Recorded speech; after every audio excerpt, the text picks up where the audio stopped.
write down heading Van't of Boyle's law.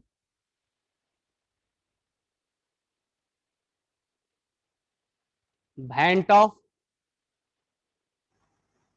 Boyle's law.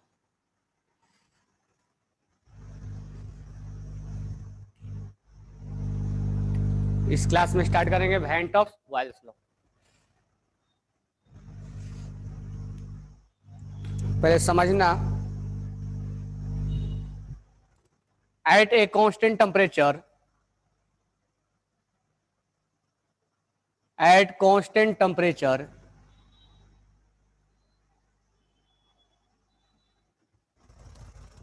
the osmotic pressure, the osmotic pressure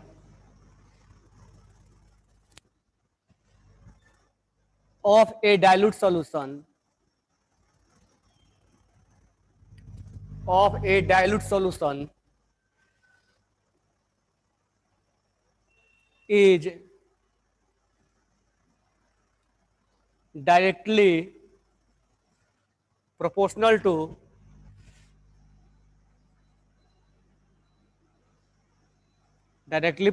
to its concentration.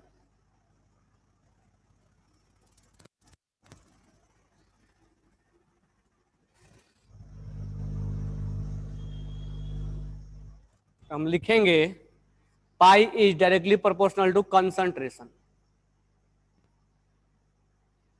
और concentration equal to होता है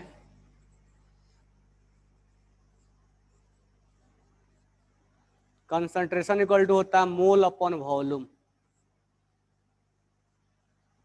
mole upon volume. तो यहां हम लिख सकते हैं pi is directly proportional to mole upon volume. अगर मोल कांस्टेंट है तो पाई is inversely proportional to volume, यानी वॉल्यूम जितना ज्यादा रहेगा उतना ही पाई कम लगेगा। इसका मतलब तुम लोग को याद होगा बॉयल्स लॉ, पाई वॉल्यूम ये इधर जाएगा तो पाई भी इक्वल टू क्या आ जाएगा, कांस्टेंट। हम लिख सकते हैं pi one V one equal to pi two V two. ये तुम लोग को याद होगा Boyle's law, P one V one equal to P two V two, यानी कितना वॉल्यूम चेंज किया गया तो कितना प्रेशर आएगा, उसी तरह से कितना वॉल्यूम चेंज किया गया तो कितना ऑस्मोटिक प्रेशर आएगा, इस कैलकुलेशन से हम निकाल सकते हैं। इसको राइट डाउन करना, इंक भर रहा हूं।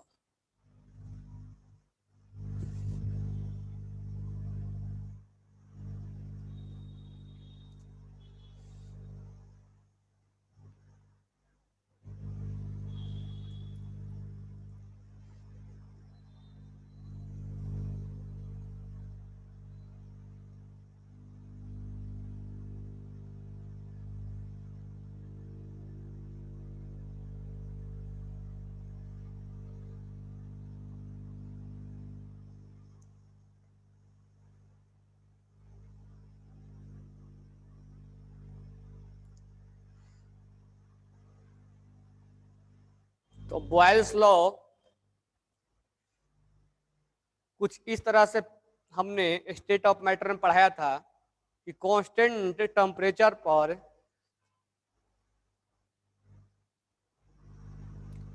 प्रेशर और वॉल्यूम में क्या रिलेशन होगा। तो हमारा आया था P1 V1 equal to P2 V2, P1 V1 equal to P2 V2।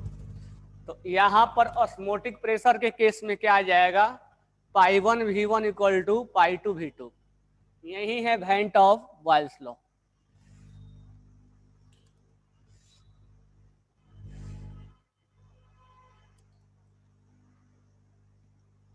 सबने राइट डाउन कर लिया।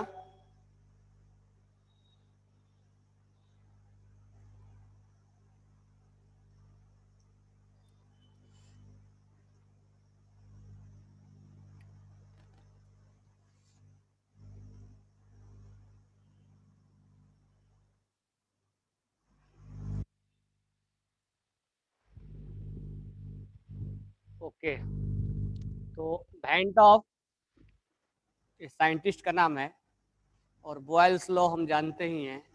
तो हमारा हो गया π1 v1 equal to π2 v2।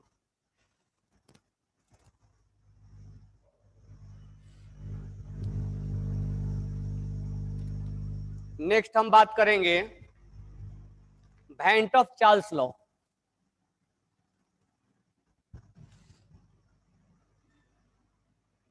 Van top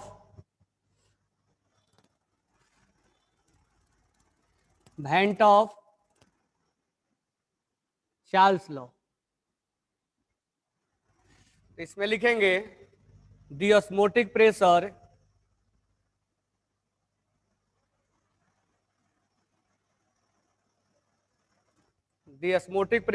of A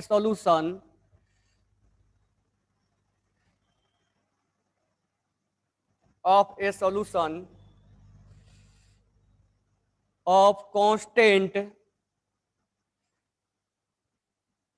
concentration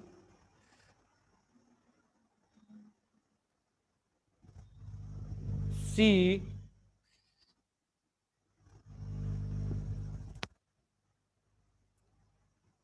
is directly proportional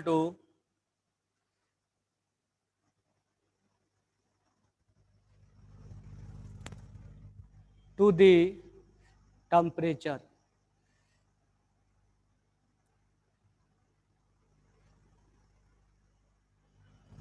यानी osmotic pressure at a constant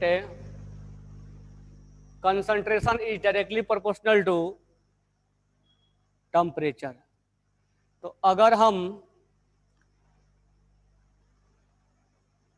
एक constant ले लें तो π/T इक्वल टू क्या हो जाएगा, K। तो याद करो, चार स्टेट ऑफ मैटर में क्या लिखते थे, π1T1 इक्वल टू क्या लिख देंगे, π2T2। क्या हो जाएगा, K के बराबर हो जाएगा। अब हम क्या करेंगे, बॉयल्स लॉ और चार्ल्स लॉ को दोनों को मिलाएंगे। तो पाई is inversely proportional to volume और P is directly proportional to temperature. ठीक है, दोनों को मिला देंगे तो पाई is directly proportional to temperature और इनवर्सली प्रोपोर्शनल टू वॉल्यूम। अब इसको T/V को 1/V को हम मान लो मोल अपन वॉल्यूम को हम कंसंट्रेशन लिख दे रहे हैं C। तो 1/V क्या हो जाएगा, C। तो पाई इक्वल टू हो जाएगा C, एक हम कांस्टेंट ले लेंगे S, जिसको हम बोलते हैं सॉल्यूशन कांस्टेंट। सॉल्यूशन कांस्टेंट, तो यहां पर जो पाई हो जाएगा CST, यानी सॉल्यूशन कांस्टेंट। एस का जो वैल्यू होगा, value of S will similar to gas constant R, यानी इसका वैल्यू गैस कांस्टेंट R के बराबर हो जाएगा। तो हमने अभी तक 3 फॉर्मूला देखा, pi equal to CRT, pi equal to CST, π1V1 equal to π2V2 और π1/T1 इक्वल टू π2/T2।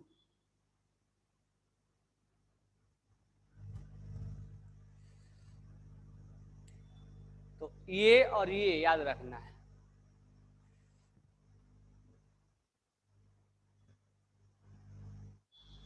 इसको राइट डाउन करना, इसको बोलते हैं वैन ऑफ चार्ल्स लॉ।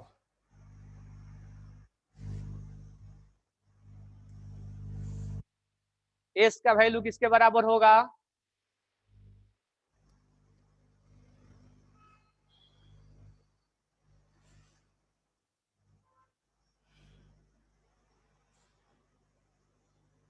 बिल्कुल निकिता, आर के बराबर।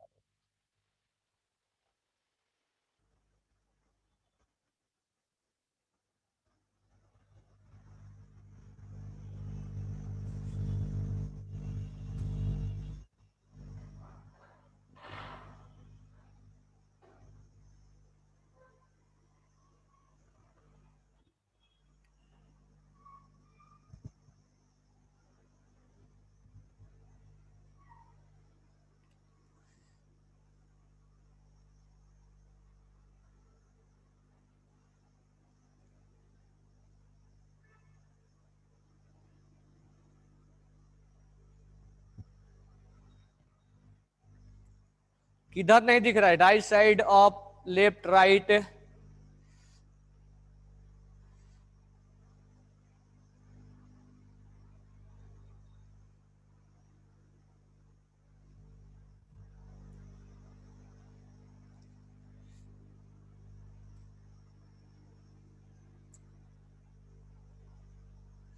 दिख रहा है अब?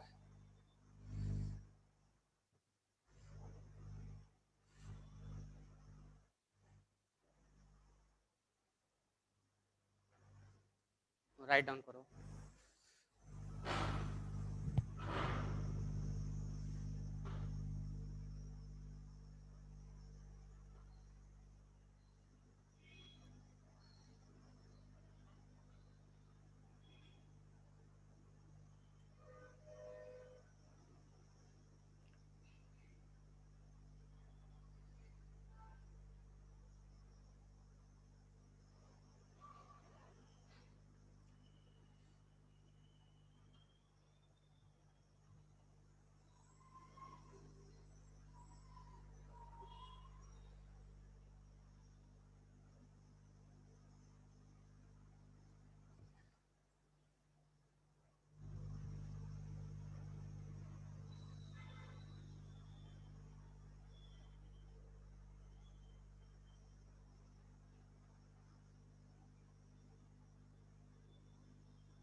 सबने लिख लिया?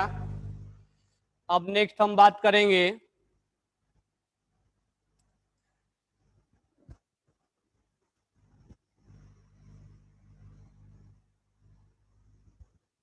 अब 3 टर्मिनोलॉजी यहां बात करेंगे, ध्यान से सुनना। पहला है isotonic solution,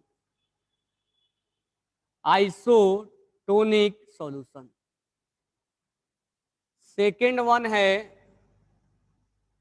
hyper tonic solution. Third जो है वो है हाइपोटोनिक सॉल्यूशन। तो पहला का एग्जांपल हम लेते हैं, आइसोटोनिक सॉल्यूशन। मान लो एक कंटेनर में हमने यहां पर सॉल्यूशन 1 रखा, ये है सॉल्यूशन 1, और यहां पर हमने सॉल्वेंट रख दिया, यहां पर हमने सॉल्वेंट रख दिया। अब एक और कंटेनर लेते हैं, इसका मान के चलते हैं कि यहां जो ऑस्मोटिक प्रेशर लगाया जा रहा है इसको रोकने के लिए, उसको पाई 1 है, यानी ऑस्मोटिक प्रेशर पाई 1 है। एक हम दूसरा सॉल्यूशन ले रहे हैं, एक अलग कंटेनर ले रहे हैं हम, और इस कंटेनर में हम यहां पर हमने सॉल्यूशन 2 रख दिया और यहां पर हमने सॉल्वेंट रख दिया। तो ये हमारा हो गया सॉल्वेंट और ये हमारा हो गया सॉल्यूशन। ये सॉल्यूशन 2 हो गया और ये सॉल्वेंट हो गया। अब यहां पर इसका जो ऑस्मोटिक प्रेशर यहां लगाया जा रहा है वो है पाई 1 पाई 2। अब हम आइसोटोनिक का डिफिनेशन निकालेंगे कि आइसो मतलब हो गया सेम, यानी अगर दोनों सॉल्यूशन का ऑस्मोटिक प्रेशर बराबर है तो हम लिखेंगे at a given temperature if two solution having same osmotic pressure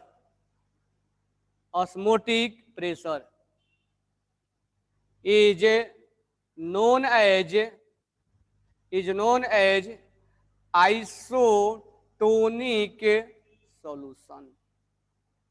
यानी अगर दो सॉल्यूशन का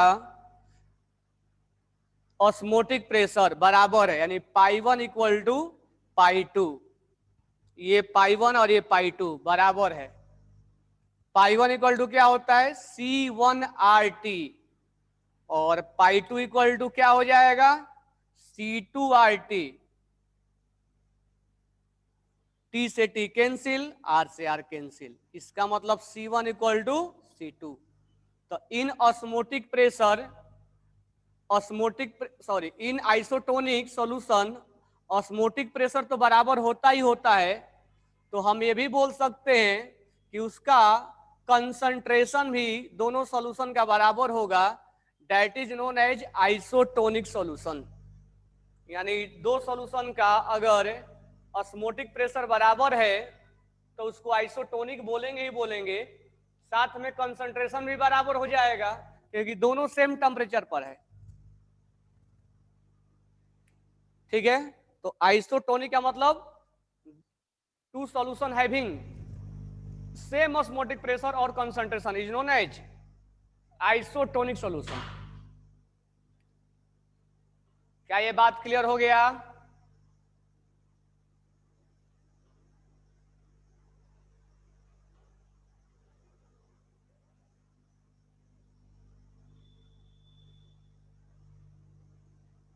ओके, राइट डाउन करो।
सबने लिख लिया? डायग्राम भी निकालना है?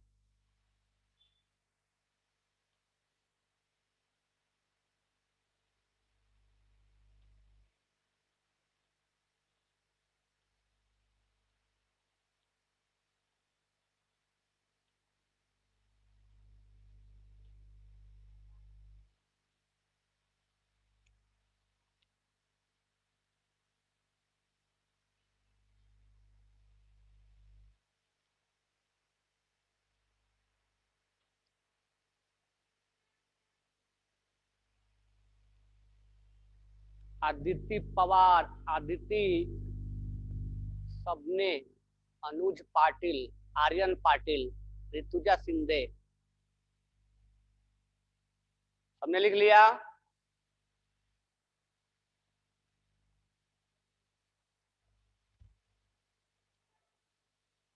ओके। सुजल, तुम कहाँ हो? आर्यन, रणबीर,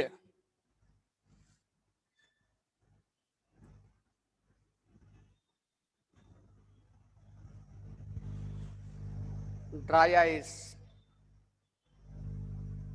नेक्स्ट देखो, हाइपरटोनिक सॉल्यूशन। हाइपरटोनिक सॉल्यूशन, अगर मान लो हमने एक कंटेनर लिया, इस कंटेनर में हमने सॉल्यूशन भर दिया और दूसरे कंटेनर में भी हमने सॉल्यूशन भर दिया और दोनों को सेमी परमेबल मेम्ब्रेन से सेपरेट आउट कर दिया। इसमें है सॉल्यूशन 1, इसमें है सॉल्यूशन 2। इसका कंसंट्रेशन ज्यादा है और इसका कंसंट्रेशन कम है, तो हम बोलेंगे कि those solution having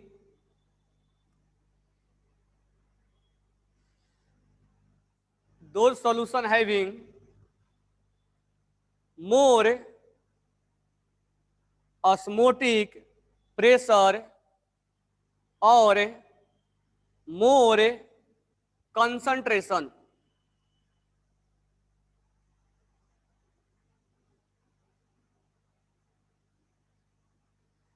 those pressure more osmotic pressure or more concentration, those solution having more osmotic pressure or more concentration is known as hypertonic solution, hypertonic solution।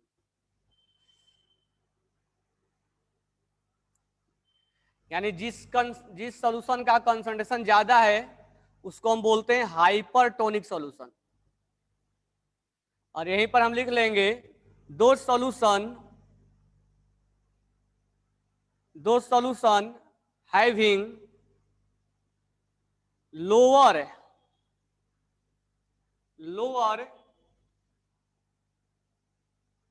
Osmotic pressure और लो कंसंट्रेशन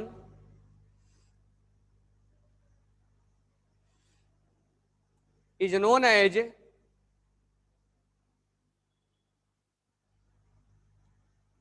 हाइपोटोनिक सॉल्यूशन।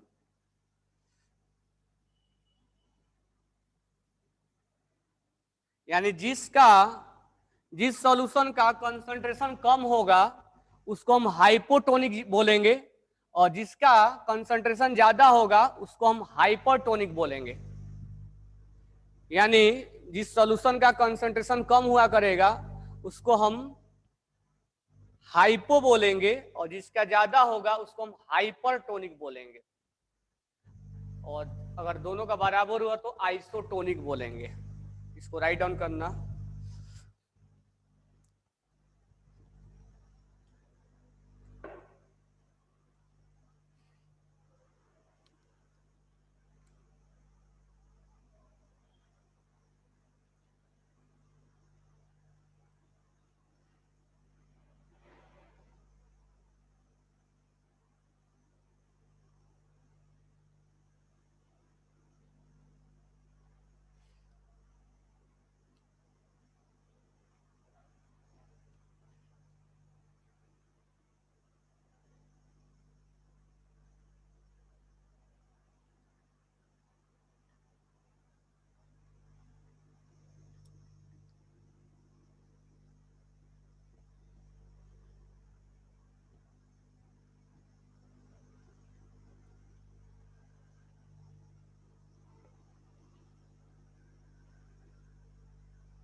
लिख लिए।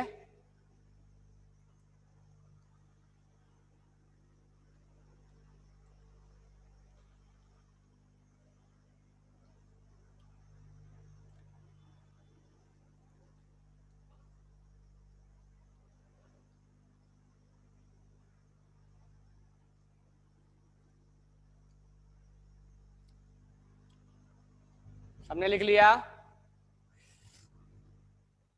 ये बात clear हो गया होगा, isotonic, hypertonic और hypotonic. अब नेक्स्ट पॉइंट पर अगर हम बात करें तो तुम मुझे बताओगे, ध्यान से सुनना क्वेश्चन। अगर एक हम रेजिन लेते हैं और इसको हम वाटर के अंदर डिप कर देते हैं, ये हमारा रेजिन है और इसको हम वाटर के अंदर डिप कर दिए, ये है वाटर। तो आपको बताना है कि ये रेजिन स्वेल होगा या श्रिंक होगा केस नंबर 1 में। अगर हम दूसरा एक रेजिन लेते हैं और इसके अंदर हम सॉल्यूशन लेते हैं,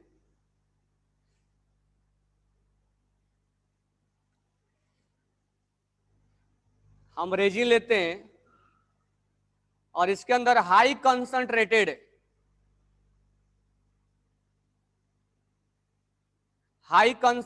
हम सॉल्यूशन लेते हैं, तो इस केस में बताओगे केस नंबर 2 में कि रेजिन स्वेल होगा या श्रिंक होगा। तो दोनों ही केस में बताओ, केस 1 में रेजिन श्रिंक होगा या स्वेल होगा, या केस 2 में बताना है कि रेजिन श्रिंक होगा या स्वेल होगा, और दोनों का रीजन के साथ बताओ।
हाँ,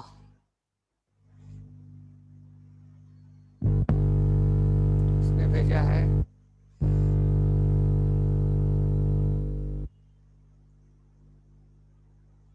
कौन है? भोसले ने सॉल्यूशन कंसल्ट। देखो अब यहाँ पर रेजिन स्वेल हो जाएगा और यहाँ पर रेजिन श्रिंक हो जाएगा। क्यों? ऑस्मोसिस जानो कैसे। देखो यहां पर कंसंट्रेशन क्या है, कम है, और यहां पर रेजिन के अंदर कंसंट्रेशन क्या है, ज्यादा है। वाटर के अंदर कंसंट्रेशन कम है और सॉल्यूशन के अंदर ज्यादा है। तो हम जानते हैं कि लो कंसंट्रेशन से हाई कंसंट्रेशन की तरफ सॉल्वेंट फ्लो करता है। तो ये लो है और ये हाई है, और इसमें जो ये रेजिन का जो अपर लेयर होगा वो एसपीएम का काम करेगा, यानी सेमी परमेबल मेम्ब्रेन का काम करेगा। जो वाटर का अपर वाला लेयर होगा वो एसपीएम का काम करेगा। अब यहां ध्यान से देखना, तो ये लो से हाई जाएगा, इस तरह से सारा सॉल्वेंट इसमें पास होगा और ये स्वेल कर जाएगा। तो हम इसमें लिखेंगे कि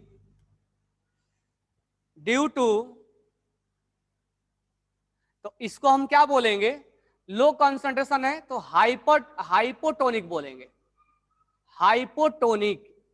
और इसके अंदर कंसंट्रेशन ज्यादा है तो क्या बोलेंगे, हाइपरटोनिक, हाइपरटोनिक, क्योंकि इसके अंदर कंसंट्रेशन ज्यादा है। तो हम बोलेंगे कि if resin will put in the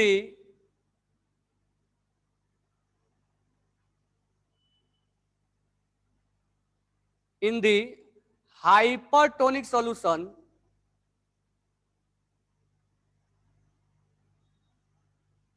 in the hypertonic solution, if resin will put in the hypertonic solution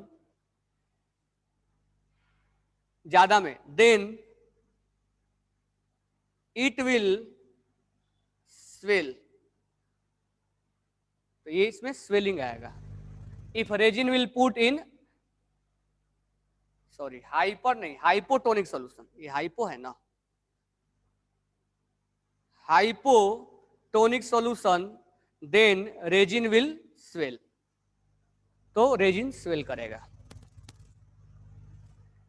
इसमें अगर हम बोलेंगे if resin will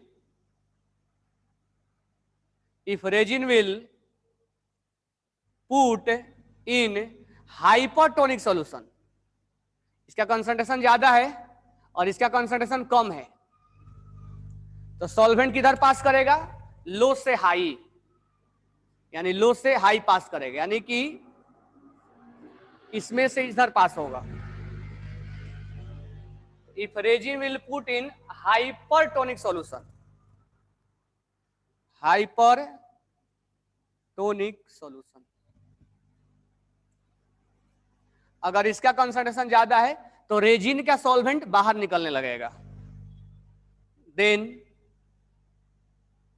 it will shrink. इसको डायग्राम बना के लिख लो, पूछा जाता है।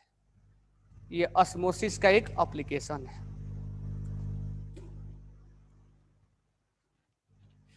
समझ में आया क्या?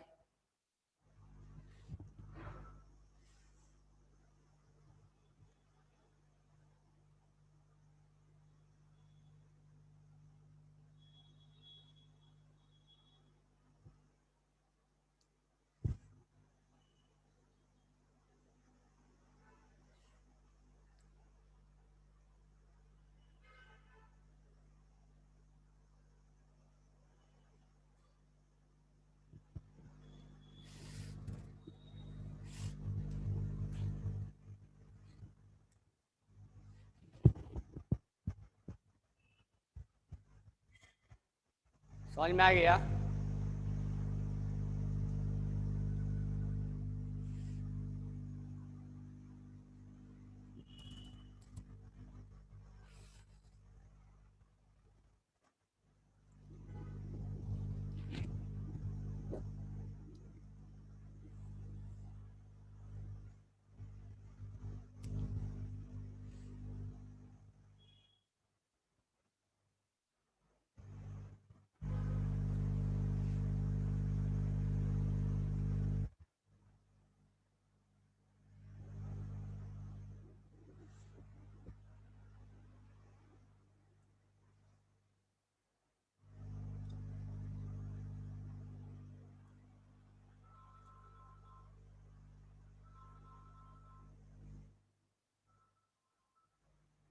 हेलो, हाँ हेलो, कहाँ पर हैं आप अभी? हाँ तो अंदर जाइए, वो दरोगा जी के घर है।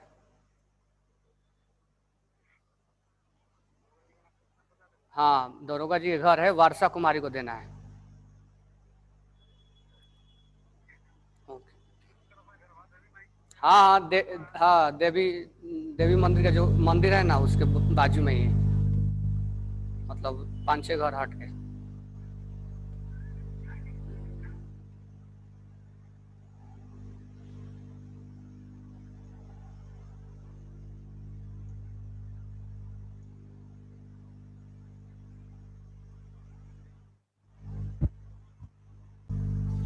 इफ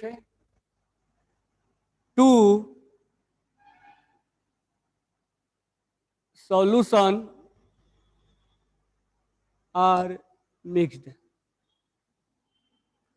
अगर दो सॉल्यूशन को मिक्स कर दिया जाए, जैसे मान लो एक सॉल्यूशन है, ये सॉल्यूशन 1 है, जिसका ऑस्मोटिक प्रेशर पाई 1 है, और एक सॉल्यूशन दूसरा सॉल्यूशन है सॉल्यूशन 2,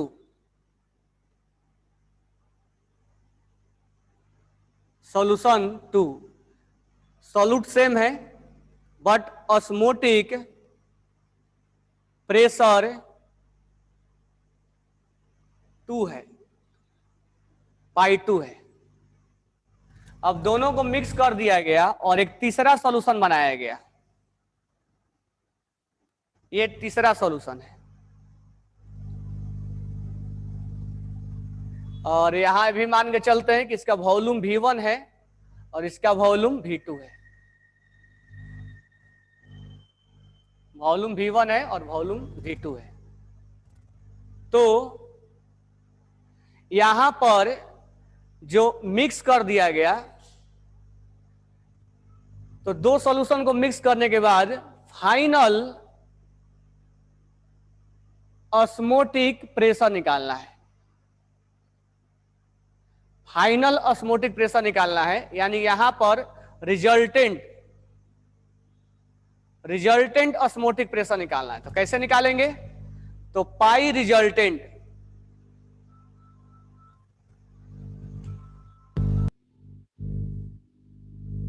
तो पाई 1 V1 plus pi 2 V2 upon V1 plus V2। तो दो अगर सॉल्यूशन को मिक्स किया जाए तो रिजल्टेंट सॉल्यूशन जो होगा वो पाई 1 V1 पाई 2 V2 plus V1 plus V2, ये रिजल्टेंट सॉल्यूशन हो गया। Pi 1 V1 plus pi 2 V2 upon V1 plus V2 is known as resultant solution. इसको लिख लो, तो राइट डाउन कर लो, ठीक है। आगे नेक्स्ट क्लास में टीच करेंगे। Okay, thanks to all.